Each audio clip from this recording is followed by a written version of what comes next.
ओम श्री गणेशाय नमः। श्री रामचरितमानस पंचम सोपान सुंदरकांड। शांत सनातन अप्रेमय निष्पाप मोक्ष रूप परम शांति देने वाले ब्रह्मा शंभु और शेष जी से निरंतर सेवित वेदांत के द्वारा जानने योग्य सर्वव्यापक देवताओं के सबसे बड़े माया से मनुष्य रूप में दिखने वाले समस्त पापों को हरने वाले करुणा की खान रघुकुल के श्रेष्ठ तथा राजाओं के शिरोमणि राम कहलाने वाले जगदीश्वर की मैं वंदना करता हूँ। हे रघुनाथ जी, मैं सत्य कहता हूँ और फिर आप सबके अंतरात्मा ही हैं। सब जानते हैं कि मेरे हृदय में दूसरी कोई इच्छा नहीं है। हे श्री रघुकुल के श्रेष्ठ, मुझे अपनी निर्भरा भक्ति दीजिए और मेरे मन को काम आदि दोषों से रहित कीजिए। अतुल बल के धाम, सोने के पर्वत के समान कांति युक्त शरीर वाले दैत्य रूपी वन के लिए अग्नि रूप, ज्ञानियों में अग्रगण्य संपूर्ण गुणों के निधान, वानरों के स्वामी श्री रघुनाथ जी के प्रिय भक्त पवन पुत्र हनुमान जी को मैं प्रणाम करता हूँ। जामावान के सुंदर वचन सुनकर हनुमान जी के हृदय को बहुत ही भाई, हे भाई, तुम लोग दुख सहकर कंद मूल फल खाकर तब तक मेरी राह देखना, जब तक मैं सीता जी को देखकर ना आ जाऊँ। काम अवश्य होगा, क्योंकि मुझे बहुत ही हर्ष हो रहा है। ये कहकर और सबको मस्तक नवाकर तथा हृदय में श्री रघुनाथ जी का धारण करके हनुमान जी हर्षित होकर चले। समुद्र के तीर पर एक सुंदर पर्वत था। हनुमान जी के खेल से ही कूदकर उसके ऊपर जा चढ़े और बार बार श्री रघुवीर जी का स्मरण करके अत्यंत बलवान हनुमान जी उस पर बड़े वेग से उछले। जिस पर्वत पर हनुमान जी पैर रखकर चले वह तुरंत ही पाताल में धंस गया। जैसे श्री रघुनाथ जी का अमोघ बाण चलता है, उसी तरह हनुमान जी चले। समुद्र ने उन्हें श्री रघुनाथ जी का दूत समझकर मेनाक पर्वत से कहा कि हे मेनाक, तू इनकी थकावट दूर करने वाला हो। हनुमान जी ने उसे हाथ से छू दिया, फिर प्रणाम करके कहा, भाई, श्री रामचंद्र जी का काम किए बिना मुझे विश्राम कहाँ। देवताओं ने पवन पुत्र हनुमान जी को जाते हुए देखा। उनकी विशेष बल बुद्धि को जानने के लिए परीक्षार्थ उन्होंने सुरसा नामक सर्पों की माता को भेजा। उसने आकर हनुमान जी से यह बात कही, आज देवताओं ने मुझे भोजन दिया है। यह वचन सुनकर पवन कुमार हनुमान जी ने कहा, श्री राम जी का कार्य करके मैं लौट आऊँ और सीता जी की खबर प्रभु को सुना दूँ, तब मैं आकर तुम्हारे पास मुँह में घुस जाऊँगा, तुम मुझे खा लेना। हे माता, मैं सत्य कहता हूँ, मैं अभी मुझे जाने दो। जब किसी भी उपाय से उसने जाने नहीं दिया, तब हनुमान जी ने कहा, तो फिर मुझे खा ना ले। उसने योजन भर 4 कोस के मुंह फैलाया, तब हनुमान जी ने अपने शरीर को उससे दूना कर लिया। उसने 16 योजन का मुख किया। हनुमान जी तुरंत ही 32 योजन के हो गए। जैसे जैसे सुरसा मुख का विस्तार बढ़ाती जाती थी, हनुमान जी उसका दूना रूप दिखलाते थे। उसने 100 योजन का मुख किया, तब हनुमान जी ने बहुत सा छोटा रूप धारण कर लिया और वे उसके मुख के अंदर घुसकर तुरंत बाहर निकल आए और उसे सिर निभाकर विदा मांगने लगे। मैंने तुम्हारे बुद्धि बल का भेद पा लिया, जिसके लिए देवताओं ने मुझे भेजा था। तुम श्री रामचंद्र जी का सब कार्य करोगे, क्योंकि तुम बल बुद्धि के भंडार हो। ये आशीर्वाद देकर वह चली गई। तब हनुमान जी हर्षित होकर चले। समुद्र में एक राक्षसी रहती है, वह माया करके आकाश में उड़ते हुए पक्षियों को पकड़ लेती थी। आकाश में जो जीव जंतु उड़ा करते थे, वह जल में उनकी परछाई देखकर उस परछाई को पकड़ लेती थी, जिससे वह उड़ नहीं सकते थे और जल में गिर पड़ते थे। इस प्रकार वह सदा आकाश में उड़ने वाले जीवों को खाया करती थी। उसने वही छल हनुमान जी से भी किया। हनुमान जी ने तुरंत ही उसका कपट पहचान लिया। पवन पुत्र धीर बुद्धिवीर और हनुमान जी उसको मारकर समुद्र के पार गए। वहां जाकर उन्होंने वन की शोभा देखी। मधु पुष्परस के लोभ से भोरे गुंजार कर रहे थे। अनेकों प्रकार के वृक्ष फल फूलों से सुशोभित हैं। पक्षी और पक्षियों के समूहों को देखकर तो वे मन से बहुत ही प्रसन्न हुए। सामने एक विशाल पर्वत देखकर हनुमान जी भय त्याग कर उस पर दौड़कर जा चढ़े। शिव जी कहते हैं, उमा, इसमें वानर हनुमान जी की कुछ भी बड़ाई नहीं है। यह प्रभु का प्रताप है जो काल को भी खा जाता है। पर्वत पर चढ़कर उन्होंने लंका देखी।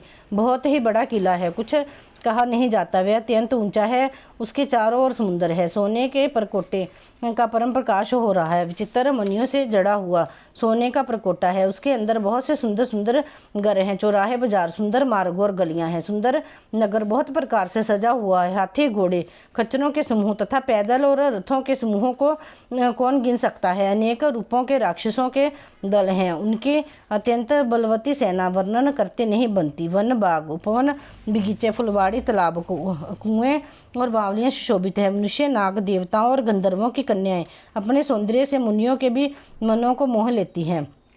कहीं पर्वत के समान विशाल शरीर वाले बड़े ही बलवान मल्ल पहलवान गरज रहे हैं। वे अनेकों अखाड़ों में बहुत प्रकार से भिड़ते हैं और एक दूसरे को ललकारते हैं।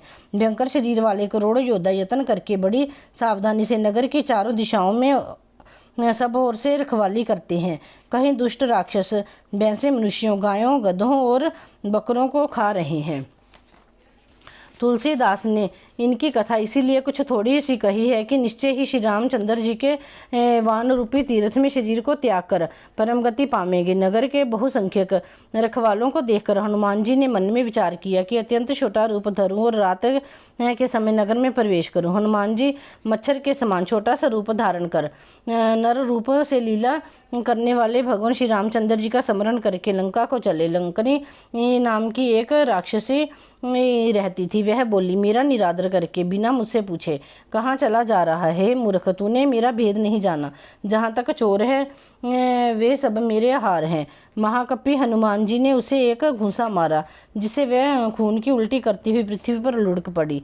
वह लंकनी फिर अपने को संभाल कर उठी और डर के मारे हाथ जोड़कर विनती करके बोली, रावण को जब ब्रह्मा जी ने वर दिया था तब चलते समय उन्होंने मुझे राक्षसों के विनाश की यह पहचान बता दी थी कि जब तू बंदर मारने से व्याकुल हो जाए तब तू राक्षसों का संहार हुआ जान लेना। हे तात, मेरे बड़े पुण्य हैं जो श्री रामचंद्र जी के दूत के नेत्रों से देख पाई। हे तात, स्वर्ग और मोक्ष के सब सुखों को तराजू के एक पलड़े में रखा जाए तो भी वह सब मिलकर दूसरे पलड़े पर रखे हुए उस सुख के बराबर नहीं हो सकते जो लव मात्र के सत्संग से होता है। अयोध्यापुरी के राजा श्री रघुनाथ जी को हृदय में रखते हुए नगर में प्रवेश करके सब काम कीजिए। उसके लिए विष अमृत हो जाता है, शत्रु मित्रता करने लगते हैं, समुद्र गाय के खुर के बराबर हो जाता है, अग्नि में शीतलता आ जाती है और गरुड़ जी सुमेरु पर्वत उसके लिए रज्जु के समान हो जाता है। जिसे श्री रामचंद्र जी ने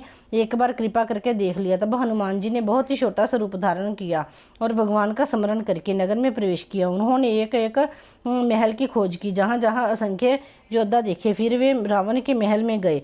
वह अत्यंत विचित्र था, जिसका वर्णन नहीं हो सकता। हनुमान जी उस को शयन किए देखा, परंतु महल में जानकी जी नहीं दिखाई दी। फिर एक सुंदर महल दिखाई दिया, वहाँ उसमें भगवान का एक अलग मंदिर बना हुआ था। वह महल श्री राम जी के आयुध के चिन्ह अंकित थे। उसकी शोभा वर्णन नहीं की जा सकती। वहाँ नवीन नवीन तुलसी के वृक्ष समूहों को देखकर कपिराज हनुमान जी हर्षित हुए।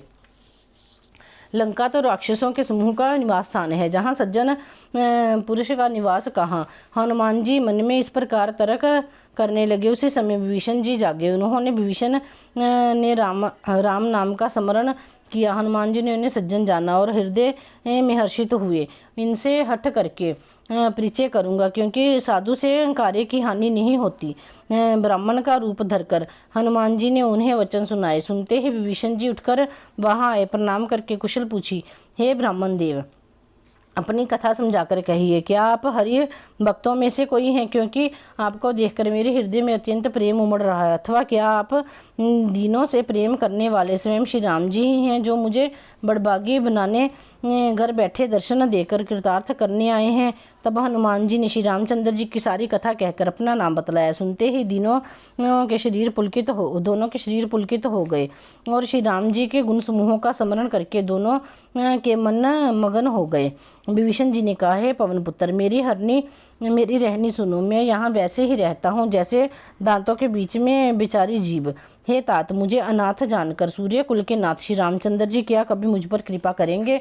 मेरा तामसी राक्षसी शरीर होने से साधन तो कुछ बनता नहीं और मन में श्री रामचंद्र जी के चरण कमलों के प्रेम ही है। परंतु हे हनुमान, अब मुझे विश्वास हो गया कि श्री रामचंद्र जी का मुझ पर कृपा है, क्योंकि हरि की कृपा के बिना संत नहीं मिलते।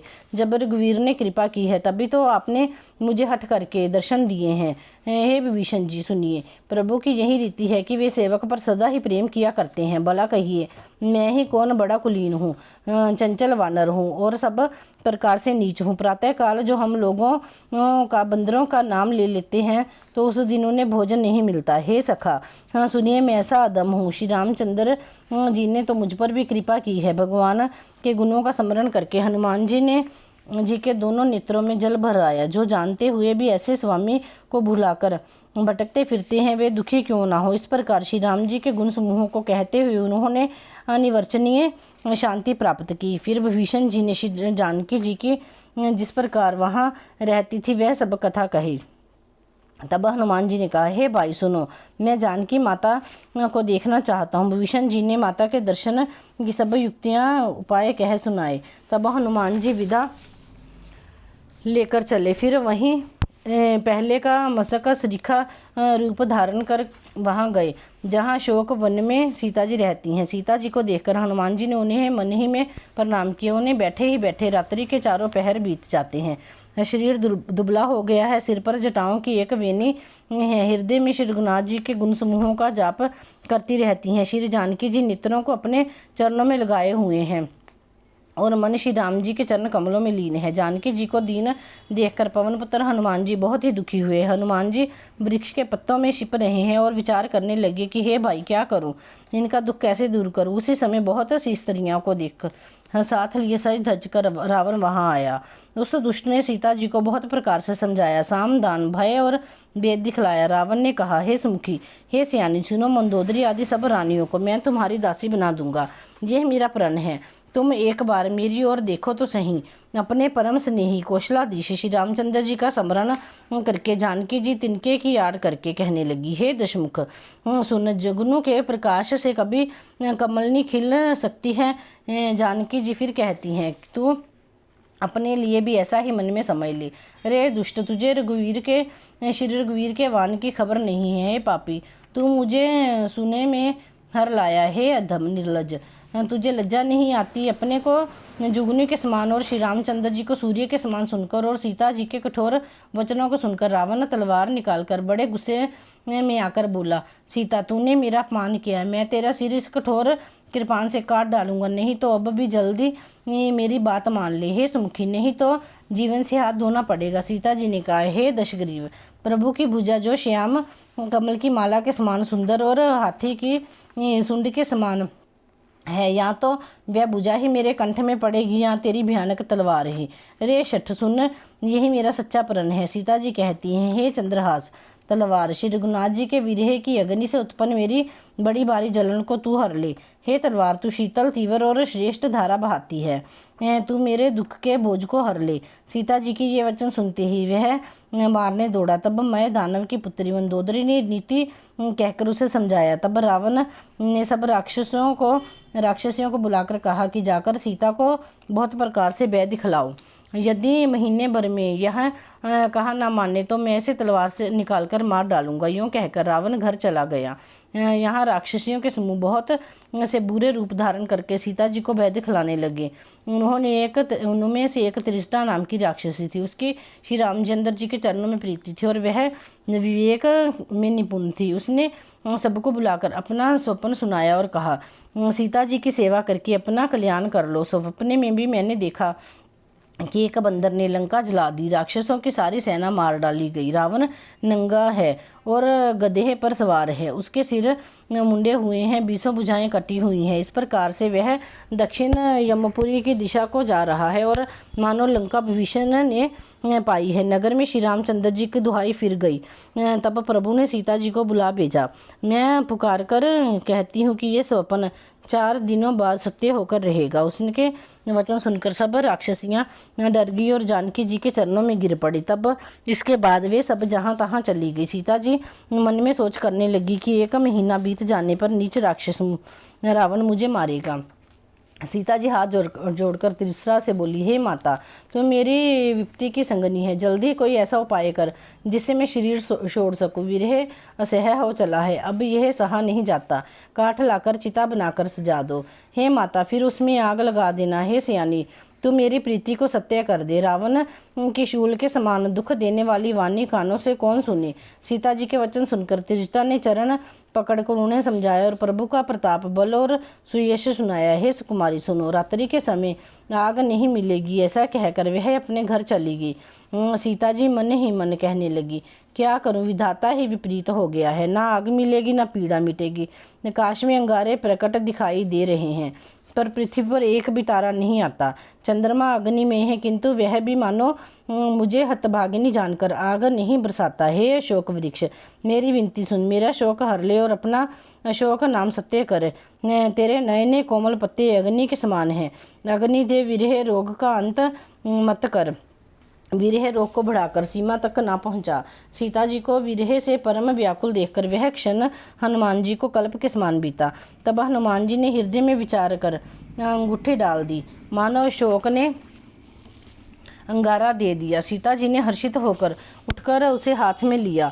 तब उन्होंने राम नाम से अंकित अत्यंत सुंदर एवं मनोहर अंगूठी देखी। अंगूठी की पहचान कर सीता जी आश्चर्यचकित होकर उसे देखने लगी। तब हर्ष तथा विषाद से हृदय में अकुला उठी। वे सोचने लगी, श्री रघुनाथ जी तो सर्वथा अजय हैं, उन्हें कौन जी सकता है। और माया से ऐसी माया के उपादान से सर्वथा रहित दिव्य चिन्ह में अंगूठी बनाई नहीं जा सकती। सीता जी मन में अनेक प्रकार के विचार कर रही थी। इसी समय हनुमान जी मधुर वचन बोले। वे श्री रामचंद्र जी के गुणों का वर्णन करने लगे। सुनते ही सीता जी का दुख भाग गया। वे कान और मन लगाकर उन्हें सुनने लगी। हनुमान जी ने आदि से लेकर सारी कथा कह सुनाई। सीता जी बोली, जिसने कानों के लिए अमृत रूप यह सुंदर कथा कही, वे हे भाई प्रकट क्यों नहीं होता। तब हनुमान जी पास चले गए। उन्हें देखकर सीता जी फिरकर मुंह फेर कर बैठ गई। उनके मन में आश्चर्य हुआ। हनुमान जी ने कहा, हे माता जानकी, मैं श्री राम जी का दूत हूँ, करुणा निधान की सच्ची शपथ करता हूँ। हे माता, यह अंगूठी मैं ही लाया हूँ। श्री राम जी ने मुझे आपके लिए यह सहदानी निशानी या पहचानी दी है। सीता जी ने पूछा, नर और वानर का संग कहो कैसे हुआ। तब हनुमान जी ने जैसे संग हुआ था वह सब कथा कहा। हनुमान जी के प्रेम युक्त वचन सुनकर सीता जी मन में विश्वास उत्पन्न हो गया। उन्होंने जान लिया कि ये मन वचन और कर्म से कृपा सागर श्री रघुनाथ जी का दास है। भगवान का जन जानकर अत्यंत गाढ़ी प्रीति हो गई। नेत्रों में जल भराया, शरीर अत्यंत पुलकित हो गया। सीता जी ने, हे तात हनुमान, विरह सागर में डूबी हुई मुझको तुम जहाज हुए, मैं बलिहारी जाती हूँ। अब छोटे भाई लक्ष्मण जी सहित घर के शत्रु सुखधाम प्रभु का कुशल मंगल कहो। श्री रघुनाथ जी तो कोमल हृदय और कृपालु हैं। फिर हे हनुमान जी, उन्होंने किस कारण यह निष्ठुरता धारण कर ली है। सेवक को सुख देना उनका स्वाभाविक बान है। वे श्री रघुनाथ जी क्या कभी मेरी याद भी करते हैं। हे तात, क्या कभी उनके कोमल सांवले अंगों को देखकर मेरे नेत्र शीतल होंगे। मुँह से वचन नहीं निकलता, नेत्रों में विरह के आंसुओं की जल भर आया। बड़े दुख से वे बोली, हे हा नाथ, आपने मुझे बिल्कुल ही भुला दिया। सीता जी को विरह से परम व्याकुल देखकर हनुमान जी कोमल और विनीत वचन बोले, हे माता, सुंदर कृपा के धाम प्रभु भाई लक्ष्मण जी के सहित कुशल है, परंतु आपके दुख से दुखी हैं। हे माता, मन में ग्लानि ना मानिए, मन छोटा करके दुख ना कीजिए। श्री रामचंद्र जी के हृदय में आपसे दूना प्रेम है। हे माता, अब धीरज धरकर श्री रघुनाथ जी का संदेश सुनिए। ऐसा कहकर हनुमान जी प्रेम से गदगद हो गए। उनके नेत्रों में जल भर आया। हनुमान जी बोले, श्री रामचंद्र जी ने कहा कि हे सीते, तुम्हारे वियोग में मेरे लिए सभी पदार्थ प्रतिकूल हो गए हैं। वृक्षों के नए नए कोमल पत्ते मानो अग्नि के समान, रात्रि काल रात्रि के समान, चंद्रमा सूर्य के समान और कमलों के वन बालों के वन के समान हो गए हैं। मेघ मानो खोलता हुआ तेल बरसाते हैं। हे जो हित करने वाले थे वे अब पीड़ा देने लगे हैं। त्रिविधि शीतल मंद सुगंध वायु सांप के श्वास के समान हो गई है। मन का दुख कह डालने से भी कुछ घट जाता है, पर कहूँ किससे, यह दुख कोई जानता नहीं। हे प्रिय, मेरे और तेरे प्रेम का तत्व एक मेरा मन ही जानता है और वह मन सदा तेरे ही पास रहता है। बस मेरे प्रेम का सार इतने में ही समझ लेना। प्रभु का संदेश सुनते ही जानकी जी मन में मगन होगी। उन्हें शरीर की सुध ना रही। श्री हनुमान जी ने कहा, हे माता, हृदय में धैर्य धारण करो और सेवक को सुख देने वाले श्री राम जी का स्मरण करो। श्री रघुनाथ जी की प्रभुता को हृदय में लाओ और मेरे वचन सुनकर कायरता छोड़ दो। राक्षसों के समूह पतंगों के समान और श्री रघुनाथ जी के बाण अग्नि के समान है। हे माता, हृदय में धैर्य धारण करो और राक्षसों को जला सकते हैं।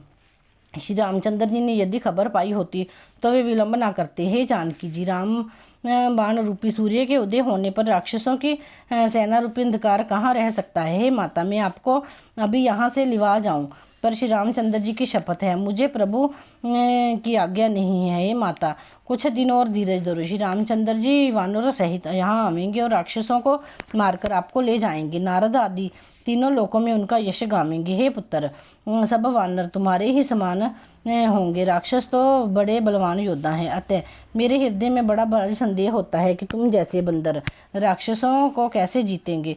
ये सुनकर हनुमान जी ने अपना शरीर प्रकट किया। सोने के पर्वत के आकार का विशाल शरीर था, जो युद्ध में शत्रुओं के हृदय में भय उत्पन्न करने वाला अत्यंत बलवान और वीर था। तब उसे देखकर सीता जी के मन में विश्वास हुआ। हनुमान जी ने फिर छोटा रूप धारण कर लिया। हे माता सुनो, वानरों में बहुत बल बुद्धि नहीं होती, परंतु प्रभु के प्रताप से बहुत छोटा सर्प भी गरुड़ को खा सकता है। अत्यंत निर्बल भी महान बलवान को मार सकता है। भक्ति, प्रताप, तेज और बल से सनी हुई हनुमान जी की वाणी सुनकर सीता जी के मन में संतोष हुआ। उन्होंने श्री राम जी के प्रिय जानकर हनुमान जी को आशीर्वाद दिया कि हे तात, तुम बल और शील के निदान होवो। हे पुत्र, तुम अजर अमर और गुणों के खजाने हो। श्री रघुनाथ जी तुम पर बहुत कृपा करे, प्रभु कृपा करें। ऐसा कानों से सुनते ही हनुमान जी पूर्ण प्रेम में मग्न हो गए। हनुमान जी ने बार बार सीता जी के चरणों में सिर निभाया और फिर हाथ जोड़कर कहा, हे माता, अब मैं कृतार्थ हो गया, आपका आशीर्वाद अमोघ है, यह सब बात प्रसिद्ध है। हे माता सुनो, सुंदर फल वाले वृक्षों को देखकर मुझे बड़ी भूख लग आई है।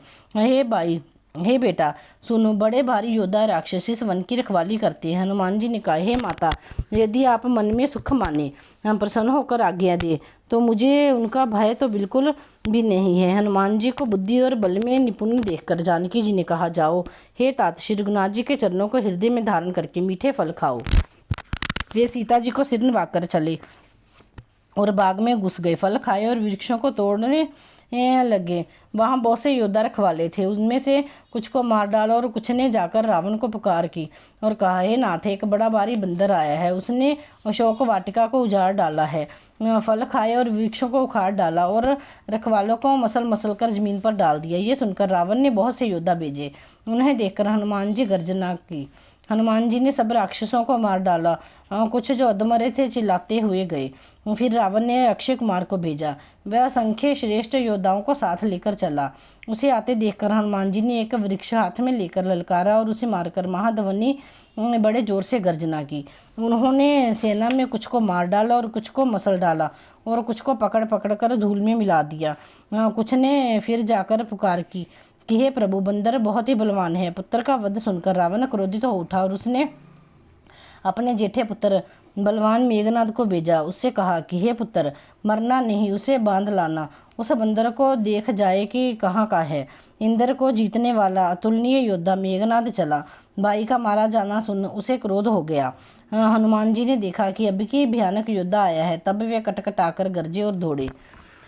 उन्होंने एक बहुत बड़ा वृक्ष उखाड़ लिया और उसे प्रहार से लंकेश्वर रावण के पुत्र मेघनाद को बिना रथ का कर दिया। रथ को तोड़कर उसे नीचे पटक दिया। उसके साथ जो बड़े बड़े योद्धा थे उनको पकड़ पकड़ कर हनुमान जी अपने शरीर से मसलने लगे।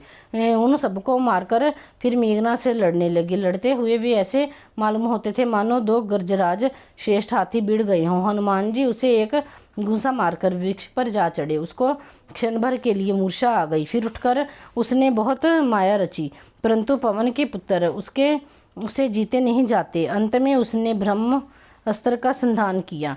तब हनुमान जी ने मन में विचार किया कि यदि ब्रह्मास्त्र को नहीं मानता हूँ तो उसके अपार महिमा मिट जाएगी। उसने हनुमान जी को ब्रह्म बाण मारा, जिससे लगते ही वे वृक्ष के नीचे गिर पड़े, परंतु गिरते समय भी उन्होंने बहुत सी सेना मार डाली। जब उसने देखा कि हनुमान जी मूर्छित हो गए, तब वह उनको नागपाश से बांध कर ले आया। शिव जी कहते हैं, हे भवानी सुनो, जिनका नाम जपकर ज्ञानी विवेकी मनुष्य संसार जन्म मरण के बंधन को काट डालते हैं, उनका दूत कहीं बंधन में आ सकता है। किंतु प्रभु के कार्य के लिए हनुमान जी ने स्वयं अपने को बंधा लिया। बंदर का बंधा जाना सुनकर राक्षस दौड़े और कौतुक के लिए, तमाशा देखने के लिए सब सभा में आए। हनुमान जी ने जाकर रावण की सभा देखी। उसकी अत्यंत प्रभुता ऐश्वर्य कुछ कही नहीं जाती। देवता और दिक्पाल हाथ जोड़े बड़ी नम्रता के साथ भयभीत हुए सब रावण की ताक रहे हैं, उसका रुख देख कर रहे हैं। उसका प्रेम ऐसा प्रताप देखकर भी हनुमान जी के मन में जरा भी डर नहीं हुआ। वे ऐसे निशंक खड़े रहे जैसे सर्पों के समूह में गरुड़ निशंक रहते हैं। हनुमान जी को देखकर रावण दुर्वचन कहता हुआ खूब हंसा। फिर पुत्र वध का स्मरण किया तो उसके हृदय में विषाद उत्पन्न हो गया। लंकापति रावण ने कहा, हे वानर, तू कौन है जिसके बल पर तूने वन को उखाड़ कर रख डाला है? क्या तूने कभी मुझे मेरा नाम और यश कानों से नहीं सुना है? शठ, मैं तुझे अत्यंत निशंक देख रहा हूँ। तूने किस अपराध से राक्षसों को मारा? रे मूर्ख, बता, क्या तूने प्राण जाने का भय नहीं है? हनुमान जी ने कहा, हे रावण सुन, जिनका बल पाकर माया संपूर्ण ब्रह्मांडों के समूह को रचना करती है, जिनके बल से हे दशशीष विष्णु ब्रह्मा महेश दृष्टि का सृजन पालन और संहार करते हैं, जिनके बल से सहस्त्र मुख वाले शेष जी पर्वत और वन सहित समस्त ब्रह्मांडों को सिर पर धारण करते हैं, जो देवताओं को रक्षा के लिए नाना प्रकार की देह धारण करते हैं, और जो तुम्हारे जैसे मूर्खों को शिक्षा देने वाले हैं, जिन्होंने शिवजी के कठोर धनुष को तोड़ डाला और उसी के साथ राजाओं के समूह का गर्व चूर्ण कर दिया, जिन्होंने खर दूषण त्रिशरा और बाली को मार डाला, जो सबके सब अतुलनीय बलवान थे, जिनके लेश मात्र बल से तुमने समस्त चराचर जगत को जीत लिया, और जिनकी प्रिय पत्नी को तुमने चोरी से हर लाए, और मैं उन्हीं का दूत हूँ। मैं तुम्हारी प्रभुता को खूब जानता हूँ। सहस्त्र बाहु से तुम्हारी लड़ाई हुई थी और बाली से युद्ध करके तुमने यश प्राप्त किया था। हनुमान जी के वचन सुनकर रावण ने हंसकर बात टाल दी। हे राक्षसों के स्वामी, मुझे भूख लगी थी, इसीलिए मैंने फल खाए और वानर स्वभाव के कारण वृक्ष तोड़े हैं। हे निशाचर के मालिक, देह सबको परम प्रिय है। मार्ग पर चलने वाले दुष्ट राक्षस जब मुझे मारने लगे, तब जिन्होंने मुझे मारा उनको मैंने भी मारा। उस पर तुम्हारे पुत्र ने मुझको बांध लिया, किंतु मुझे अपने बांधे जाने के कुछ भी लज्जा नहीं है। मैं तो अपने प्रभु का कार्य किया चाहता हूँ। हे रावण, मैं हाथ जोड़कर तुमसे विनती करता हूँ, तो मैं विमान छोड़कर मेरी सीख सुनो। तुम अपने पवित्र कुल का विचार करके देखो और भ्रम को छोड़कर भक्त बलिहारी भगवान को भजो, जो देवता राक्षस और समस्त चराचर को खा जाता है।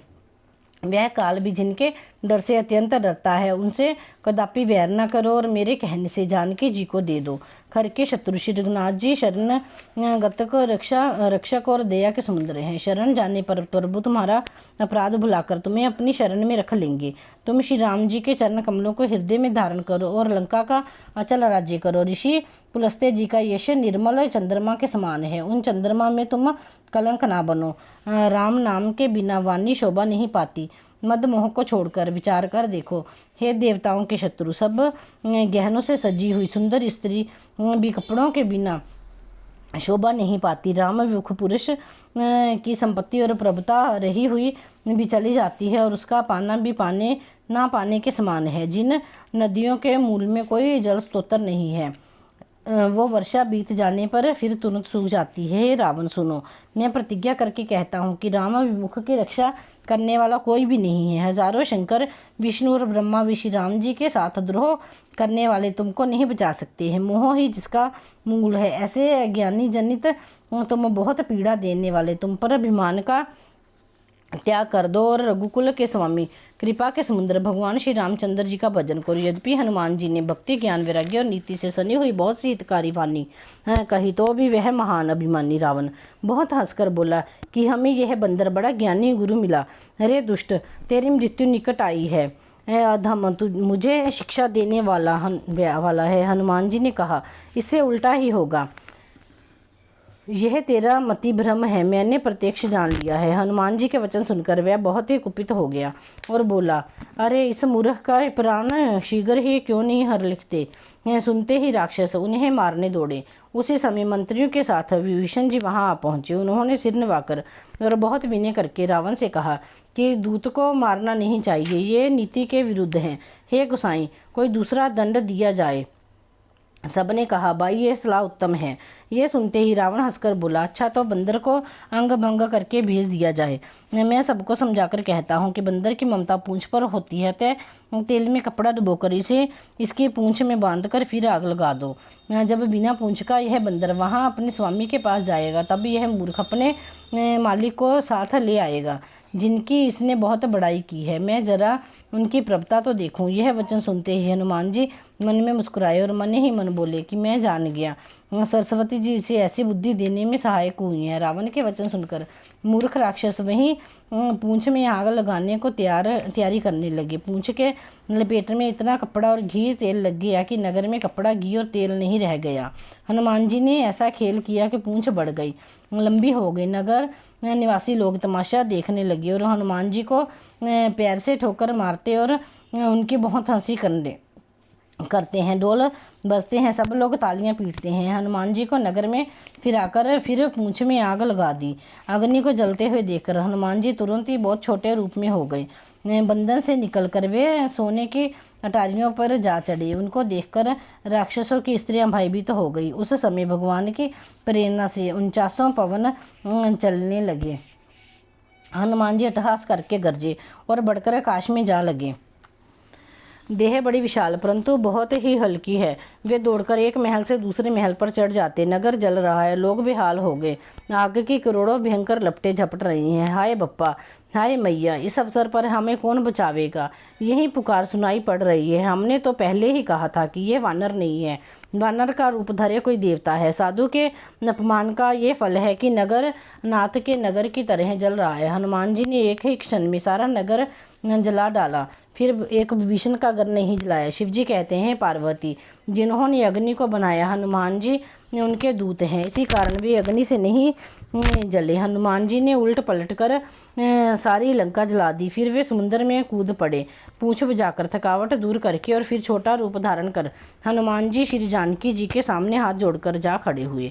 हनुमान जी ने कहा, हे माता, मुझे कोई चिन्ह दीजिए जैसे श्री रघुनाथ जी ने मुझे दिया था। तब सीता जी ने चूड़ामणि उतार कर दी। हनुमान जी ने उसको हर्षपूर्वक ले लिया। जानकी जी ने कहा, हे तात, मेरा प्रणाम निवेदन करना और मुझे इस प्रकार कहना, हे प्रभु, यद्यपि आप सब प्रकार से पूर्ण काम है, आपको किसी प्रकार की कामना नहीं है, तथापि दीनों दुखियों पर दया करना आपका विरध है। अतः उस विरध को याद करके हे नाथ, मेरे भारी संकट को दूर कीजिए। हे तात, इंद्रपुत्र जयंत की कथा सुनाता हूँ, सुनना और प्रभु को उनके वान का प्रताप समझाना, स्मरण कराना। यदि महीने भर में नाथ ना आए तो फिर मुझे जीती ना पावेंगे। हे हनुमान, कहो मैं किस प्रकार प्राण रखूं। हे तात, तुम भी अब न जाने की कह रहे हो। तुमको देखकर छाती ठंडी हुई थी, फिर मुझे वही दिन और वही रात। हनुमान जी ने जानकी जी को समझाकर बहुत प्रकार से धीरज दिया और उनके चरण कमलों में सिर नवाकर श्री राम जी के पास गमन किया। चलते समय उन्होंने महाध्वनि से भारी गर्जना किया, जिसे सुनकर राक्षसों की स्त्रियों के गर्भ गिरने लगे। समुद्र लांघकर वे इस पार आए और उन्होंने वानरों को किलकिला शब्द सुनाया। हनुमान जी को देखकर सब हर्षित हो गए और तब वानरों ने अपना नया जन्म समझा। हनुमान जी का मुख प्रसन्न है और शरीर में तेज विराजमान है। श्री रामचंद्र जी का कार्य कर रहे हैं। सब हनुमान जी से मिले और बहुत ही सुखी हुए, जैसे तड़पती हुई मछली को जल मिल गया। सब हर्षित होकर नए नए इतिहास पूछते कहते हुए श्री रघुनाथ जी के पास चले गए। तब सब लोग मधुवन के भीतर आए और अंगद की सम्मति से सबने मधुर फल खाए। जब रखवाले बरजन लगे तब घूसों की मार मारते ही सब रखवाले भाग छूटे। उन सबने जाकर पुकारा कि युवराज अंगद वन उजाड़ रहे हैं। ये सुनकर सुग्रीव हर्षित हुए कि वानर प्रभु का कार्य करके आए हैं। यदि सीता जी की खबर ना पाई होती तो क्या वे मधुवन के फल खा सकते थे। इस प्रकार राजा सुग्रीव मन में विचार कर रही रहे थे कि समाज सहित वानर आ गए। सबने आकर सुग्रीव के चरणों में सिर नवाया। कपिराज सुग्रीव सभी से बड़े प्रेम के साथ मिले। उन्होंने कुशल पूछी। तब वानरों ने उत्तर दिया, आपके चरणों के दर्शन से सब कुशल है। श्री राम जी की कृपा से विशेष कार्य हुआ। हे नाथ, हनुमान ने ही सब कार्य किया है और सब वानरों के प्राण बचा लिए। ये सुनकर सुग्रीव जी हनुमान जी से फिर मिले और सब वानरों समेत श्री रघुनाथ जी के पास चले। श्री राम जी ने जब वानरों को कार्य किए आते हुए देखा, तब उनके मन में विशेष हर्ष हुआ। दोनों 22 फटिक शिला पर बैठे थे। सब वानर जाकर उनके चरणों पर गिर पड़े। दया की राशि श्री रघुनाथ जी सबके प्रेम सहित गले लगकर मिले और कुशल पूछी। हे नाथ, आपके चरण कमलों के दर्शन पाने से सब कुशल है। जामावान ने कहा, हे रघुनाथ जी सुनिए। हे नाथ, जिस पर आप दया करते हैं उसे सदा कल्याण और निरंतर कुशल है।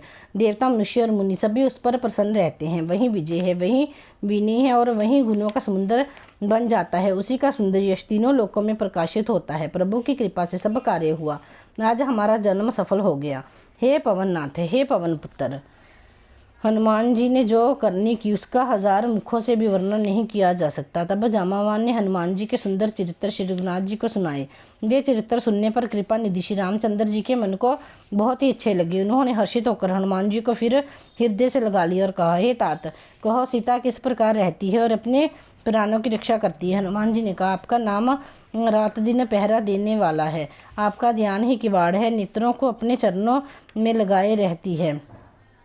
यही ताला लगा है, फिर प्राण जाएं तो किस मार्ग से। चलते समय उन्होंने मुझे चूड़ामणि दी है। श्री रघुनाथ जी ने उसे लेकर हृदय से लगा लिया। हनुमान जी ने फिर कहा, हे नाथ, दोनों नेत्र में जल भरकर जानकी जी ने मुझसे कुछ वचन कहे हैं। छोटे भाई समेत प्रभु के चरण पकड़कर कहना कि आप दीन बंधु शरणागत के दुखों को हरने वाले हैं और मैं मन वचन और कर्म से आपके चरणों की अनुरागिनी हूँ। फिर स्वामी, आपने मुझे किस प्रकार अपराध से त्याग दिया। हाँ, एक दोष है। मैं अपना अवश्य मानती हूँ कि आपका वियोग होते ही मेरे प्राण नहीं चलेंगे, किंतु हे नाथ, ये तो नेत्रों का अपराध है जो प्राणों के निकलने में हठपूर्वक बाधा देते हैं। विरह अग्नि है, शरीर रुई है और श्वास पवन है। इस प्रकार ये शरीर क्षण मात्र में जल सकता है, परंतु नेत्र अपने हित के लिए सूखे होने के लिए जल बरसाते हैं, जिससे विरह की आग भी देह जलने नहीं पाती। सीता जी की विपत्ति बहुत बड़ी है। हे दीन दयालु, वह बिना कहे ही अच्छी है। हे करुणा निदान, उनका एक एक पल कल्प के समान बीतता है। अतः हे प्रभु, तुरंत चलिए और अपनी भुजाओं के बल से दुष्टों के दलों को जीतकर सीता जी को ले आएगी। सीता जी का दुख सुनकर सुख के धाम प्रभु के नेत्र कमल नेत्रों में जल भर आया। मन वचन और शरीर से जिसे मेरी ही गति है, उसे क्या सपने में भी विपत्ति हो सकती है। हनुमान जी ने कहा, हे प्रभु, विपत्ति तो वही है कि आप जब आपका भजन स्मरण ना हो।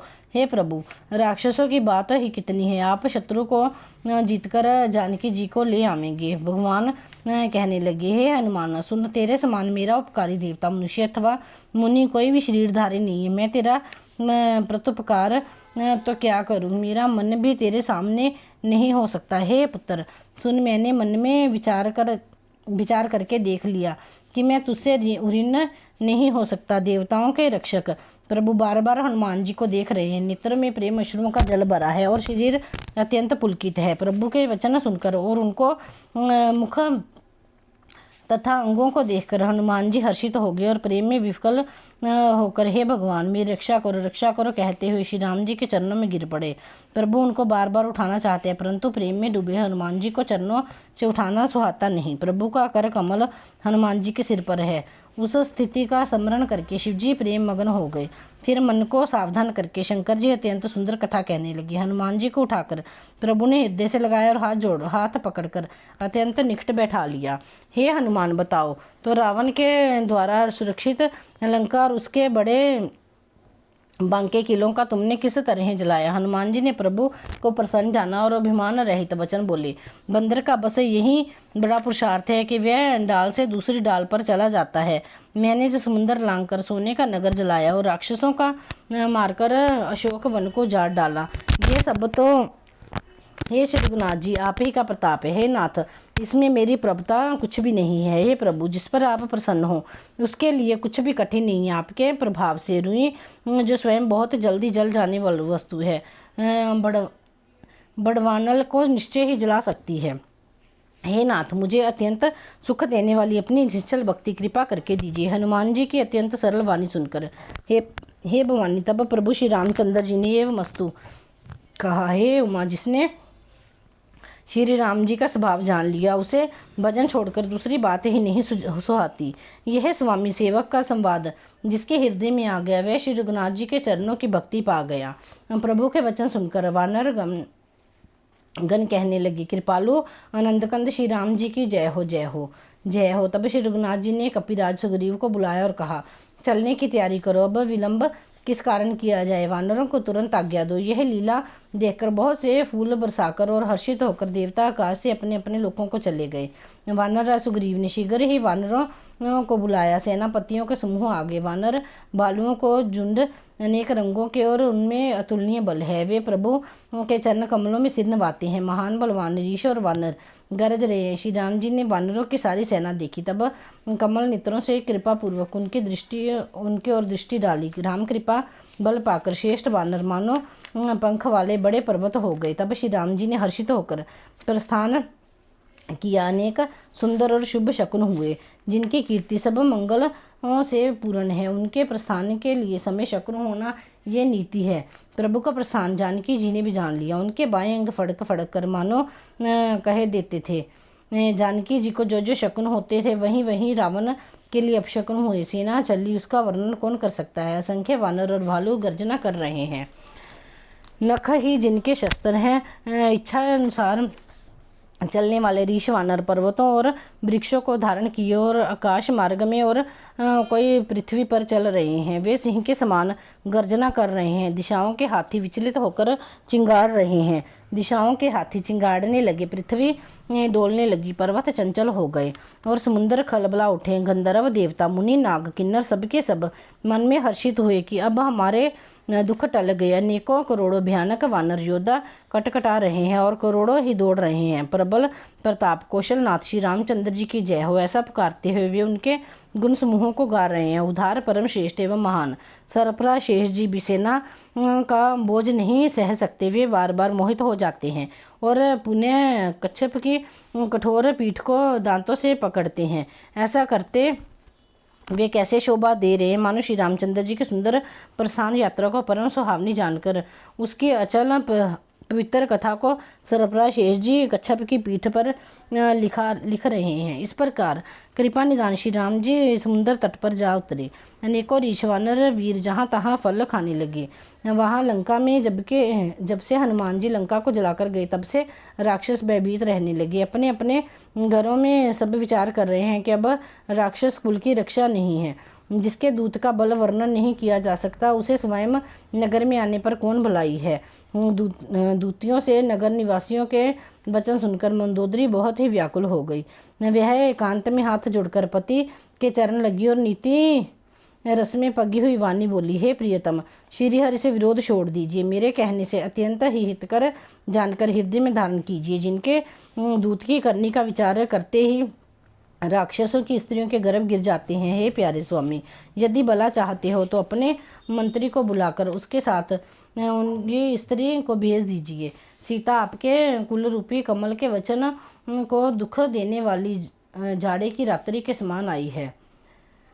हे नाथ सुनिए, सीता को दिए बिना शुभ और ब्रह्मा के किए बिना आपका भला नहीं हो सकता। श्री राम जी के बाण सर्पों के समूह के समान हैं और राक्षसों के समूह मेंढक के समान हैं। जब तक वे इन्हें ग्रस नहीं लेते, तब तक हठ छोड़कर उपाय कर लीजिए। मूर्ख और जगत प्रसिद्ध अभिमानी रावण कानों से उनकी वाणी सुनकर खूब हंसा। स्त्रियों का स्वभाव सचमुच ही बहुत डरपोक होता है। मंगल में भी बाय करती हो, तुम्हारा मन बहुत ही कच्चा है। यदि वानरों की सेना आवेगी तो बेचारे राक्षस उसे खाकर अपना जीवन निर्वाह करेंगे। लोकपाल भी जिसके डर से कांपते हैं, उसकी स्त्री डरती हो, यह बड़ी हंसी की बात है। रावण ने ऐसा कहकर हंसकर उसे हृदय से लगा लिया और ममता बढ़ाकर वहाँ से सभा में चला गया। मंदोदरी हृदय में चिंता करने लगी कि पति पर विधाता प्रतिकूल रहे। ज्यों ही वह सभा में जाकर बैठा, उसने ऐसा खबर पाई कि शत्रु की सारी सेना समुद्र के उस पार आ गई है। उसने मंत्रियों से पूछा कि उचित सलाह करिए, अब क्या करना चाहिए। तब वे सब हंसे और बोले कि चुप किए रहिए, अपने देवताओं और राक्षसों को जीत लिया, तब तो कुछ श्रम नहीं हुआ। फिर मनुष्य और वानर किस गिनती में है? मंत्री, वैद्य और गुरु, ये तीन यदि भय या आशा से प्रिय बोलते हैं, राज्य, शरीर और धर्म, इन तीनों का शीघ्र ही नाश हो जाता है। रावण के लिए भी वही सहायता आ बनी है। मंत्री उसे सुना सुना कर स्तुति करते हैं। अवसर जानकर विभीषण जी आए और उन्हें बड़े भाई के चरणों में सिर निभाया। वे सिर निभाकर अपने आसन पर बैठ गए। आज्ञा पाकर ये वचन बोले, हे कृपालु, जब आपने मुझसे बात पूछी ही है तो यह तात मैं अपनी बुद्धि के अनुसार आपके हित की बात कहता हूँ। जो मनुष्य अपना कल्याण, सुंदर यश, सुबुद्धि, शुभ गति और नाना प्रकार के सुख चाहता है, वे स्वामी वह पर स्त्री के लाट को चौथ के चंद्रमा की तरह त्याग दे, 14 भवनों का एक ही स्वामी हो, वह भी जीवों से वैर करके ठहर नहीं सकता। जो मनुष्य गुणों का समुद्र और चतुर हो, उसे चाहे थोड़ा भी लोभ क्यों ना हो तो भी कोई भला नहीं कहता। हे नाथ, काम, क्रोध, मद और लोभ, यह सब नरक के रास्ते हैं। इन सब को छोड़कर श्री रामचंद्र जी को भजिए, जिन्हें संत भजते हैं। हे तात, राम मनुष्य के ही राजा नहीं है, वे समस्त लोकों के स्वामी और काल के भी काल हैं। वह भगवान है, वे निरामय हैं, अजन्मा, व्यापक, अजय, अनादि और अनंत ब्रह्म है। उन कृपा के समुद्र भगवान ने पृथ्वी, ब्राह्मण, गौ और देवताओं का हित करने के लिए ही मनुष्य शरीर धारण किया है। हे भाई, सुनिए, वे सेवकों को आनंद देने वाले, दुष्टों के समूह का नाश करने वाले और वेद तथा धर्म की रक्षा करने वाले हैं। वैर त्याग कर उन्हें मस्तक निभाइए। वे श्री रघुनाथ जी शरणागत का दुख नाश करने वाले हैं। हे नाथ, उन प्रभु को जानकी जी दे दीजिए और बिना ही कारण स्नेह करने वाले श्री राम जी को भजिए, जिसे संपूर्ण जगत से द्रोह करने का पाप लगा है। शरण जाने पर उसका भी त्याग नहीं करते। जिनका नाम तीनों तापों का नाश करने वाला है, वे ही प्रभु मनुष्य रूप में प्रकट हुए हैं। हे रावण, हृदय में यह समझ लीजिए। हे दशशीष, मैं बार बार आपके चरणों लगता हूँ और विनती करता हूँ कि मान, मोह और मद को त्याग कर आप कौशलपति श्री राम जी का भजन कीजिए। मुनि पुलस्त्य जी ने अपने शिष्य के हाथ यह बात कहला भेजी कि हे तात, सुंदर अवसर पाकर मैंने तुरंत ही वह बात आपसे कह दी। माल्यवान नाम का एक बहुत ही बुद्धिमान मंत्री था। उसने के वचन सुनकर बहुत सुख माना। हे तात, आपके छोटे भाई नीति विभूषण हैं। विभीषण जो कुछ कह रहे हैं उसे हृदय में धारण कर लीजिए। रावण ने कहा, ये दोनों मूर्ख शत्रु की महिमा बखान रहे हैं। यहाँ कोई है जो इन्हें दूर करो ना। तब माल्यवान तो घर लौट आए और विभीषण जी हाथ जोड़कर फिर कहने लगे, हे नाथ, पुराण और वेद ऐसा कहते हैं कि सुबुद्धि और कुबुद्धि सबके हृदय में रहती है। जहाँ सुबुद्धि है वहाँ नाना प्रकार की संपदाएं रहती हैं और जहाँ कुबुद्धि है वहाँ परिणाम में विपत्ति रहती है। आपके हृदय में उल्टी बुद्धि आ बसी है, इसी से आप हित को अहित और शत्रु को मित्र मान रहे हैं। जो राक्षस कुल के लिए काल रात्रि है, उन सीतापति आपकी बड़ी प्रीति है। हे तात, मैं चरण पकड़कर आपसे भीख मांगता हूँ कि आप मेरा दुलार रखिए। श्री राम जी को सीता दे दीजिए जिसमें आपका हित ना हो। विभीषण ने पंडितों, पुराणों और वेदों द्वारा सम्मत वाणी से नीति बखान कर कही, पर उसे सुनते ही रावण क्रोधित हो उठा और बोला, हे दुष्ट, अब तो मृत्यु तेरे निकट आ गई है। अरे मूर्ख, तू जीता तो है सदा मेरा जिलाया हुआ, पर हे मूढ़ पक्ष, तुझे शत्रु का ही अच्छा लगता है। अरे दुष्ट, बता ना, जगत में ऐसा कौन है जिसे मैंने अपनी भुजाओं के बल से ना जीता हो। मेरे नगर में रहकर प्रेम करता है तपस्वियों पर मूर्ख, उन्हीं से जा मिल और उन्हीं को नीति बता। ऐसा कहकर रावण ने उन्हें लात मारी, परंतु छोटे भाई विभीषण ने बार बार उसके चरण ही पकड़े। शिवजी कहते हैं, उमा संत की यही बड़ाई है कि वे बुराई करने पर बुराई करने वाले की भलाई ही करते हैं। आप मेरे पिता के समान हैं, मुझे मारा सो तो अच्छा ही किया, परंतु हे नाथ, आपका भला श्री राम जी को भजने में ही है। इतना कहकर विभीषण अपने मंत्रियों को साथ लेकर आकाश मार्ग में गए और सबको सुनाकर वे ऐसा कहने लगे, श्री राम जी सत्य संकल्प एवं सर्वसमर्थ हैं, प्रभु हैं और तुम्हारी सभा काल के वश है। अतः मैं अब श्री रघुवीर की शरण जाता हूँ, मुझे दोष ना देना। ऐसा कहकर विभीषण जी ज्यों ही चले त्यों ही सब राक्षस आयुहीन हो गए। हे भवानी, साधु का अपमान तुरंत ही संपूर्ण कल्याण की हानि कर देने वाला है। रावण ने जिस क्षण विभीषण को त्यागा उसी क्षण वह भागा, वैभव से हीन हो गया। विभीषण जी हर्षित होकर मन में अनेकों मनोरथ करते हुए श्री रघुनाथ जी के पास चले गए। वे सोचते जाते हैं, मैं जाकर भगवान के कोमल और लाल वर्ण को सुंदर चंद्र कमलों के दर्शन करूंगा, जो सेवक को सुख देने वाले हैं। जिन चरणों का स्पर्श पाकर ऋषि पत्नी अहिल्या तर गई और जो दंडक वन में पवित्र करने वाले हैं। जिन चरणों को जानकी जी ने हृदय में धारण कर रखा है, जो कपट मृग के साथ पृथ्वी पर उसे पकड़ने को दौड़े थे, और जो चरण कमल साक्षात शिवजी के हृदय रूपी सरोवर में विराजते हैं। मेरा हो भाग्य है कि उन्हीं को आज मैं देखूंगा, जिन चरणों की पादुकाओं में भरत जी ने अपना मन लगा रखा है। आहा, आज मैं उन्हीं चरणों को भी जाकर इन नेत्रों से देखूंगा। इस प्रकार प्रेम सहित विचार करते हुए शीघ्र ही समुद्र के इस पार जहाँ सेना थी आ गए। वानरों ने विभीषण को आते देखा तो उन्होंने जाना कि शत्रु का कोई खास दूत है। उन्हें ठहराकर वे सुग्रीव के पास आए और उनको सब समाचार कह सुनाए। सुग्रीव श्री राम जी के पास आकर कहा, हे रघुनाथ जी सुनिए, रावण का भाई मिलने आया है। प्रभु श्री राम जी ने कहा, हे मित्र, तुम क्या समझते हो, तुम्हारी क्या राय है। वानर सुग्रीव ने कहा, हे महाराज सुनिए, राक्षसों की माया जानी नहीं जाती। यह इच्छानुसार रूप बदलने वाले ना जाने किस कारण आया है, जाना पड़ता है। यह मूर्ख हमारा भेद लेने आया है, इसीलिए मुझे तो यही इच्छा है, लगता है कि इसे बांध रखा जाए। हे मित्र, तुमने नीति तो अच्छी विचारी, परंतु मेरा परंतु है शरणागत के भय को हर लेना। प्रभु के वचन सुनकर हनुमान जी हर्षित हुए कि भगवान कैसे शरणागत वत्सल हैं। श्री राम जी फिर बोले, जो मनुष्य अपने हित का अनुमान करके शरण में आए हुए का त्याग कर देते हैं, वे पामर हैं, पापमय हैं, उन्हें देखने में ही भी हानि है। जिसे करोड़ों ब्राह्मणों की हत्या लगी है, शरण में आने पर मैं उसे भी नहीं त्यागता। जीव ज्यों ही मेरे सम्मुख होता है त्यों ही उसके करोड़ों जन्मों के पाप नष्ट हो जाते हैं। पापी का यह सहज स्वभाव होता है कि मेरा भजन उसे कभी नहीं सुहाता। यदि वह निश्चय ही दुष्ट हृदय का होता तो क्या वह मेरे सम्मुख आता था। जो मनुष्य निर्मल मन का होता है वही मुझे पाता है। मुझे कपट और शल छिद्र नहीं सुहाते। यदि उसे रावण ने भेद लेने को भेजा है, तब भी हे सुग्रीव, अपने को कुछ भी भय ना या हानि नहीं है, क्योंकि हे सखे, जगत में जितने भी राक्षस हैं, लक्ष्मण क्षण भर में उन सबको मार सकते हैं। और यदि वह भयभीत होकर मेरे शरण आया है तो मैं उसे प्राणों की तरह रखूंगा। कृपा के धाम श्री राम जी ने हंसकर कहा, दोनों ही स्थितियों में उसे ले आओ। तब अंगद और हनुमान सहित सुग्रीव जी कृपालु श्री राम जी की जय हो ऐसा कहते हुए चले। विभीषण जी को आदर सहित आगे करके वानर फिर वहां चले जहां करुणा के खान श्री रघुनाथ जी थे। नेत्रों को आनंद का दान देने वाले दोनों भाइयों को विभीषण जी ने दूर ही से देखा। फिर शोभा के धाम श्री राम जी को देखकर वे पलक रोककर ठिठक कर एकटक देखते ही रह गए। भगवान की विशाल भुजाएं, लाल कमल के समान नेत्र और शरणागत के भय का नाश करने वाले सांवला शरीर है। सिंह से कंधे हैं, विशाल वक्षस्थल अत्यंत शोभा दे रहे हैं। असंख्य कामदेवों को मनों को मोहित करने वाला है मुख है। भगवान के स्वरूप को देखकर विभीषण जी के नेत्रों में जल भर आया और शरीर अत्यंत पुलकित हो गया। फिर मन में धीरज धरकर उन्होंने कोमल वचन कहे, नाथ, मैं दशमुख रावण का भाई हूँ, देवताओं के रक्षक। मेरा जन्म राक्षस कुल में हुआ।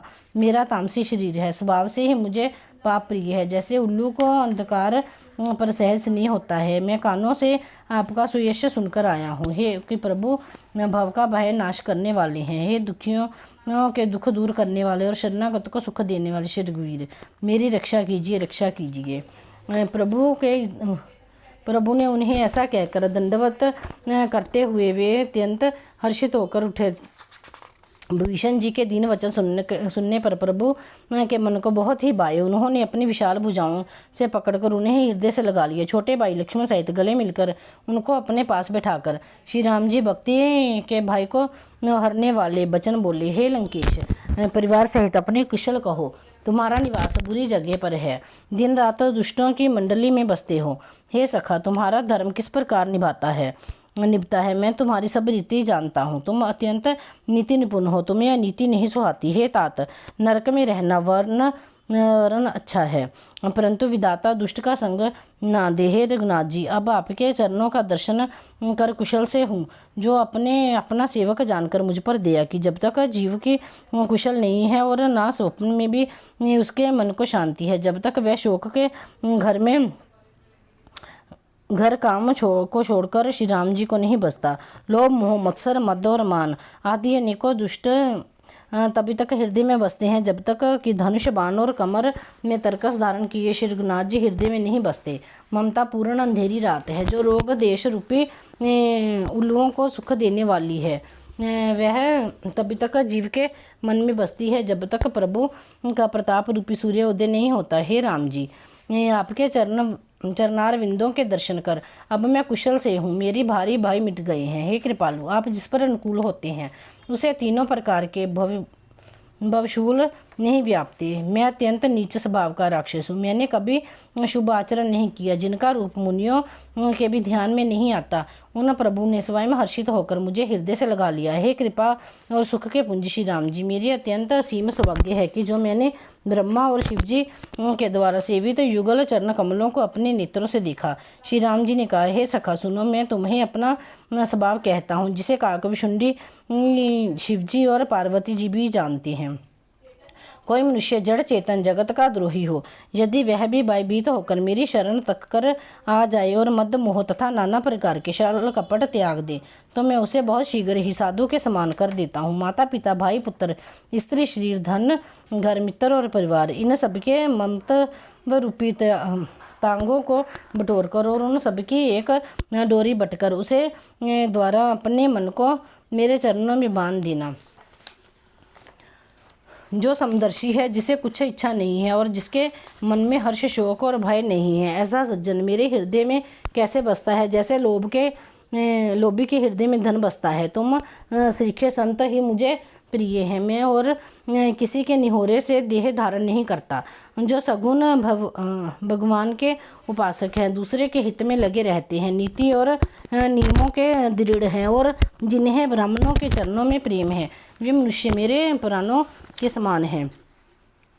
हे लंकापति सुनो, तुम्हारे अंदर उपयुक्त सब गुण हैं, इसमें तुम मुझे अत्यंत प्रिय हो। श्री राम जी के वचन सुनकर सब वानरों के समूह कहने लगी, कृपा के समूह श्री राम जी की जय हो। प्रभु की वाणी सुनते ही हैं और उनके कानों के लिए अमृत जानकर विभीषण जी आधार आघाते नहीं हैं।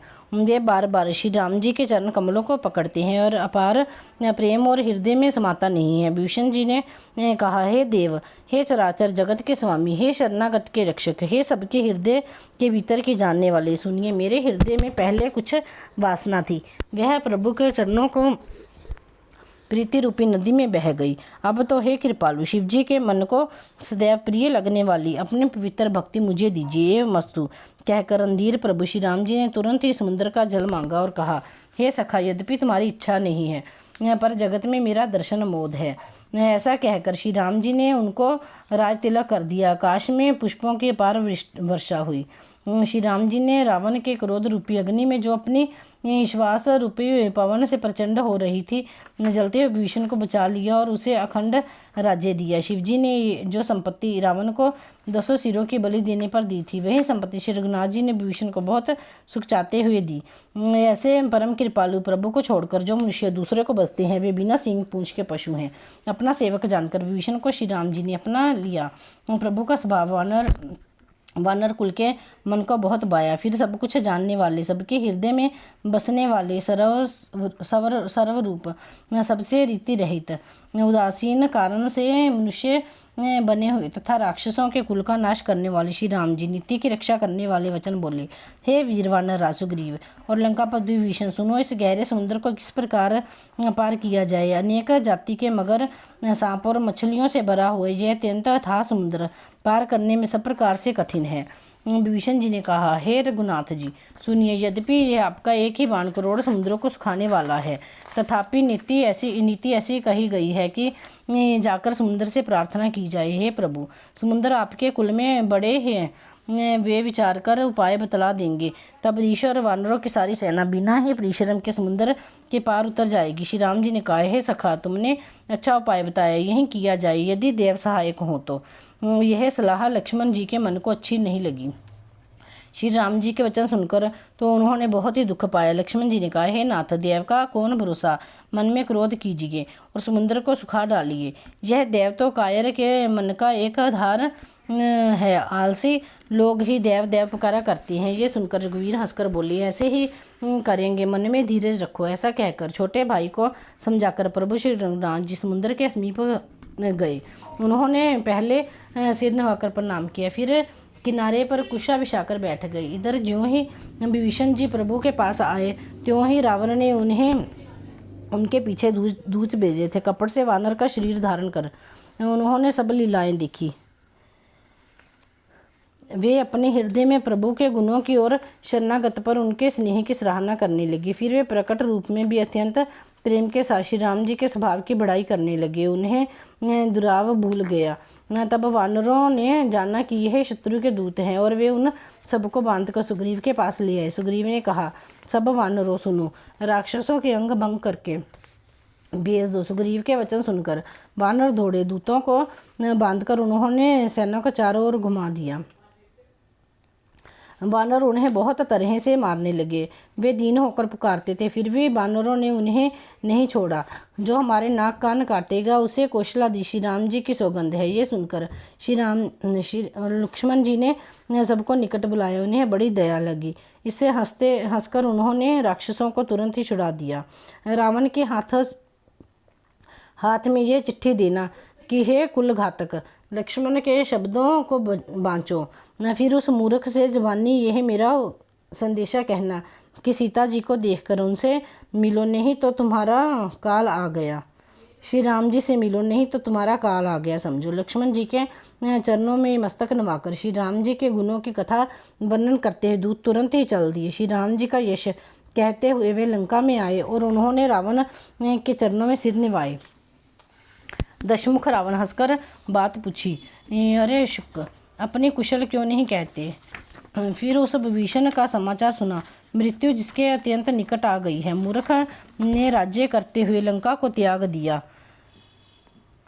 अभागा अब जो का कीड़ा न बनेगा। साथ जैसे घुन भी पिस जाता है, वैसे ही नर वानरों के साथ वह भी मारा जाएगा। फिर भालू और वानरों की सेना का हाल कह, जो कठिन काल की प्रेरणा से यहाँ चली आई है और जिनके जीवन का रक्षक कोमल चित्त वाला बेचारा समुद्र बन गया है। फिर उन तपस्वियों की बात बता जिनके हृदय में मेरा बड़ा डर है। उनसे तेरी भेंट हुई, जहाँ वे कानों से मेरा सुयश सुनकर ही लौट गए। शत्रु सेना का तेज और बल बताता क्यों नहीं? तेरा चित्त बहुत ही चकित हो रहा है। दूत ने कहा, हे नाथ, आपने जैसे कृपा करके पूछा वैसे ही क्रोध छोड़कर मेरा कहना मानिए। जब तक आपका छोटा भाई श्री राम जी से जाकर मिला, तब उसके पहुंचते ही श्री राम जी ने उसको राजतिलक कर दिया। हम रावण के दूत हैं। यह कानों से सुनकर वानरों ने हमें बांधकर बहुत कष्ट दिए, यहाँ तक कि वे हमारे नाक कान काटने लगे। श्री राम जी के शपथ दिलाने पर कहीं उन्होंने हमको छोड़ा।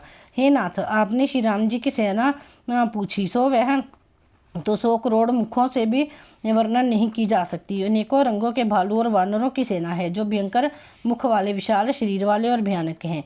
जिसने नगर को जलाया और आपके पुत्र अक्षय कुमार को मारा, उसका बल तो सब वानरों में थोड़ा है। असंख्य नामों वाले बड़े ही कठोर और भयंकर योद्धा हैं। उनमें असंख्य हाथियों का बल है और वे बड़े ही विशाल हैं। द्विविध, म्यंद, नील, नल, अंगद, गद्द, विकटास्य, दधिमुख, केसरी, निष्ठ, शठ और जामामान, ये सभी बल की राशि हैं। ये सब वानर बल में सुग्रीव के समान हैं और इनके जैसे करोड़ों हैं। उन बहुत सी को गिनती ही कौन कर सकता है। श्री राम जी की कृपा से उनमें अतुलनीय बल है। वे तीनों लोगों को त्रिन के समान समझते हैं। हे दशग्रीव, मैंने कानों से ऐसा सुना है कि 18 पद तो अकेले ही वानरों की सेना है। हे नाथ, उस सेना में ऐसा कोई वानर नहीं है जो आपके रण में ना जीत सके। सब के सब अत्यंत क्रोध से हाथ मींचते हैं, पर श्री रघुनाथ जी उन्हें आज्ञा नहीं देते। हम मछलियों और सांपों सहित समुद्र को सोख लेंगे, नहीं तो बड़े बड़े पर्वतों से उसे भरपूर देंगे और रावण को मसलकर धूल में मिला देंगे। सब वानर ऐसे ही वचन कह रहे हैं। सब सहज ही निडर हैं। इस प्रकार गरजते और डपटते हैं, मानो लंका को निगल ही जाना चाहते हैं। सब वानर वालू सहज ही शूरवीर हैं। फिर उनके सिर पर प्रभु श्री राम जी हैं। हे रावण, वे संग्राम में करोड़ों कालों को जीत सकते हैं। श्री रामचंद्र जी के तेज बल और बुद्धि की अधिकता को लाखों शेष भी नहीं गा सकते। वे एक ही बाण से सैकड़ों समुद्रों को सोख सकते हैं। परंतु नीति निपुण श्री राम जी ने अपने आपके भाई से उपाय पूछा। उनके वचन सुनकर वे समुद्र से राह मांग रहे हैं। उनके मन में कृपा भरी है। दूत के ये वचन सुनकर ही रावण खूब हंसा। जब ऐसी बुद्धि है तभी तो वानरों को सहायक बनाया है। स्वाभाविक ही के वचनों का प्रमाण करके उन्होंने समुद्र से मचलना ठाना है। अरे मूर्ख, झूठी बड़ाई क्या करता है? बस मैंने शत्रु के बल और बुद्धि की था पा ली है। जिसने के विभीषण जैसा डरपोक मंत्री हो, उसे जगत में विजय और विभूति कहाँ? दुष्ट रावण के वचन सुनकर दूत का क्रोध बढ़ आया। उसने मौका समझकर पत्रिका निकाली और कहा, श्री राम जी के छोटे भाई लक्ष्मण ने यह पत्रिका दी है। हे नाथ, इसे बचवाकर छाती ठंडी कीजिए। रावण ने हंसकर उसे बाएं हाथ में लिया और मंत्री को बुलाकर वह मूर्खों से बांचने लगा। पत्रिका में लिखा था, अरे मूर्ख, केवल बातों से ही मन को रिझाकर अपने कुल को नष्ट भ्रष्ट ना कर। श्री राम जी से विरोध करके तू विष्णु ब्रह्मा और महेश की शरण जाने पर भी नहीं बचेगा। यहाँ तो अभिमान छोड़कर अपने छोटे भाई विभीषण की भांति प्रभु के चरण कमलों को भ्रमर बन जा, अथवा रे दुष्ट श्री राम जी के बानों रूपी अग्नि में परिवार सहित पतंगा हो जा। पत्रिका सुनते ही रावण मन में भयभीत हो गया, परंतु मुख से मुस्कुराता हुआ वह सबको सुनाकर कहने लगा, जैसे कोई पृथ्वी पर पड़ा हुआ हाथी हाथ से आकाश को पकड़ने की चेष्टा करता है, वैसे ही ये छोटा तपस्वी वंगविलास करता है। शुक ने कहा, हे नाथ, अभिमानी स्वभाव को छोड़कर सब बातों को सत्य समझिए। क्रोध छोड़कर मेरा वचन सुनिए। हे नाथ, श्री राम जी जिसे व्यार त्याग दीजिए। यद्यपि श्री रघुवीर समस्त लोकों के स्वामी हैं, पर उनका स्वभाव अत्यंत ही कोमल है। मिलते ही प्रभु आप पर कृपा करेंगे और आपका एक ही अपराध वे हृदय में नहीं रखेंगे। जानकी जी श्री रघुनाथ जी को दे दीजिए। हे प्रभु, इतना कहना मेरा कीजिए। जब उस दूत ने जानकी जी को देने के लिए कहा, तब दुष्ट रावण ने उसको लात मारी। वे भी चरणों में सिर नवाकर वहीं चला जहाँ कृपा सागर श्री रघुनाथ जी थे। प्रणाम करके उसने अपनी कथा सुनाई और श्री राम जी की कृपा से अपनी गति पाई। शिवजी कहते हैं, भवानी, वह ज्ञानी मुनि था। अगस्त्य ऋषि के शाप से राक्षस हो गया था। बार बार श्री राम जी के चरणों की वंदना करके वह मुनि अपने आश्रम को चला गया। इधर 3 दिन बीत गए, किंतु जड़ समुद्र विनय नहीं मानता। तभी श्री राम जी क्रोध सहित बोले, बिना भाई के प्रीति नहीं होती। हे लक्ष्मण, धनुष बाण लाओ, मैं अग्नि बाण से समुद्र को सोख डालूं। मूर्ख से विनय, कुटिल के साथ प्रीति, स्वाभाविक ही कंजूस से सुंदर नीति, ममता में फंसे हुए मनुष्य से ज्ञान की कथा, अत्यंत लोभी से वैराग्य का वर्णन, क्रोधी से शम शांति की बात और कामी से भगवान की कथा, इनका वैसा ही फल होता है जैसा उस रस में बीज बोने से होता है। ऐसा कहकर श्री रघुनाथ जी ने धनुष चढ़ाया। वह मत लक्ष्मण जी के मन को बहुत अच्छा लगा। प्रभु ने भयानक बाण संधान किया, जिससे समुद्र के हृदय के अंदर अग्नि की ज्वाला उठी। मगर सांप तथा मछलियों के समूह व्याकुल हो गए। जब समुद्र ने जीवों को जलते जाना, तब सोने के थाल में अनेक मणियों को भरकर अभिमान छोड़कर वह ब्राह्मण के रूप में आया। काकशुंडी जी कहते हैं, हे गरुड़ जी, सुनिए, चाहे कोई करोड़ों उपाय करके सींचे, पर केला तो काटने पर ही फलता है। नीच विनय से नहीं मानता, वह डांटने पर ही झुकता है। समुद्र ने भयभीत होकर प्रभु के चरण पकड़कर कहा, हे नाथ, मेरे सब अवगुण क्षमा कीजिए। हे नाथ, आकाश, वायु, अग्नि, जल और पृथ्वी, इन सबकी करनी स्वभाव से ही जड़ है।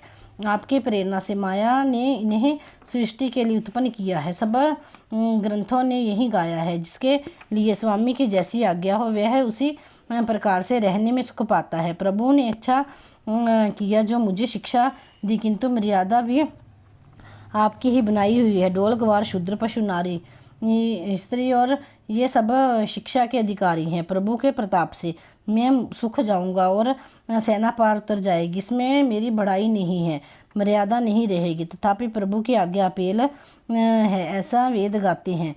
अब आपको जो अच्छा लगे मैं तुरंत वहीं करूं। समुद्र के अत्यंत विनीत वचन सुनकर कृपालु श्री राम जी ने मुस्कुराकर कहा, हे तात, जिस प्रकार वानरों की सेना पार उतर जाए वह उपाय बताइए। समुद्र ने कहा, हे नाथ, नील और नल दो वानर भाई हैं। उन्होंने लड़कपन में ऋषि से आशीर्वाद पाया था। उनके स्पर्श कर लेने से ही भारी भारी पहाड़ भी आपके प्रताप से समुद्र पर तैर जाएंगे। मैं भी प्रभु की प्रभुता के हृदय में धारण कर अपने बल के अनुसार सहायता करूँगा। हे नाथ, इस प्रकार समुद्र को बधाइए जिससे तीनों लोकों में आपका सुंदर बांधिए जिससे तीनों लोकों में आपका सुंदर यश गाया जाए। इस बाण से मेरे उत्तर तट पर रहने वाले पाप के राशि दुष्ट मनुष्य का वध कीजिए। कृपालु और रणधीर श्री राम जी ने समुद्र के मन की पीड़ा सुनकर उसे तुरंत ही हर लिया, अर्थात बाण से उन दुष्टों का वध कर दिया। श्री राम जी का भारी बल और पौरुष देखकर समुद्र हर्षित होकर सुखी हो गया। उसने उन दुष्टों का सारा चरित्र प्रभु को कह सुनाया। फिर चरणों की वंदना करके समुद्र अपने घर चला गया। श्री रघुनाथ जी को यह मत अच्छा लगा। ये चरित्र कलयुग के पापों को हरने वाला है। इसे तुलसीदास ने अपनी बुद्धि के अनुसार गाया है। श्री रघुनाथ जी के गुण समूह सुख के धाम, संदेह का नाश करने वाले और विषाद का दमन करने वाले हैं। अरे मूर्ख मन, तू संसार का सब आशा भरोसा त्याग कर निरंतर इन्हें गा और सुन। श्री रघुनाथ जी का गुण समूह संपूर्ण सुंदर मंगलों का देने वाला है। जो इसे आदर सहित सुनेंगे वे बिना किसी जहाज के भी भवसागर को तर जाएंगे। मास परायण 24वां विश्राम। कलयुग के समस्त पापों का नाश करने वाले श्री रामचरितमानस का यह 5वां पान समाप्त हुआ। सुंदरकांड समाप्त।